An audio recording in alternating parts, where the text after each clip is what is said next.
Et si un entraîneur de fitness moderne se rendait aux Jeux Olympiques de la Grèce antique? Jour 1. Vous arrivez à Olympie. Les plus grands athlètes du monde connu s'y entraînent. Vous les observez pendant 1 heure, puis vous notez chacune de leurs erreurs. Jour 1. Le lanceur de disque ne fait pas de rotation des hanches. Le coureur gaspille de l'énergie à chaque mouvement de bras. Le lutteur attaque avec la tête. Ce ne sont pas des hommes faibles, ce sont des hommes forts, avec une technique défaillante. Vous avez déjà vu ça. Vous savez exactement quoi faire. Jour 2.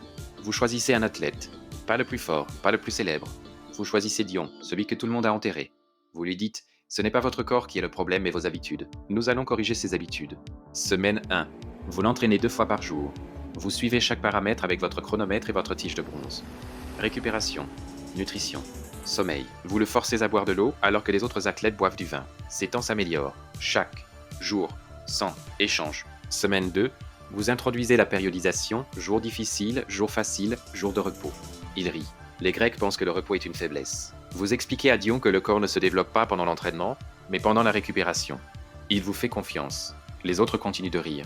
La veille des Jeux, tous les autres athlètes font étalage de leur talent. Dion, lui, reste immobile. Tu lui as appris une dernière chose. La course commence dans la tête. Calme d'abord l'esprit. Le corps suivra. Les Jeux. 50 000 personnes remplissent le stade. Chaque coureur ici présent s'est entraîné toute sa vie pour ce moment. Dion s'aligne en dernier. L'inconnu, la foule ne connaît pas encore son nom. À mi-parcours, Dion est dernier. Puis il ne l'est plus. La technique tient bon quand les autres craquent. Les jours de récupération ont porté leurs fruits quand les autres sont épuisés. Le plan s'exécute. Exactement comme prévu. Dion gagne. La foule scande son nom à travers les collines d'Olympie. On pose la couronne d'olivier sur sa tête. On gravera son nom dans la pierre. Le squelette à la ligne d'arrivée fait claquer son chronomètre. Nouveau record. Il le savait déjà. Vous ne l'avez pas entraîné pour gagner. Vous avez montré à la Grèce ce que le corps humain pouvait devenir. Et quelque part, 2500 ans plus tard, tous les entraîneurs qui ont dit « Faites confiance au processus » font écho à vos paroles.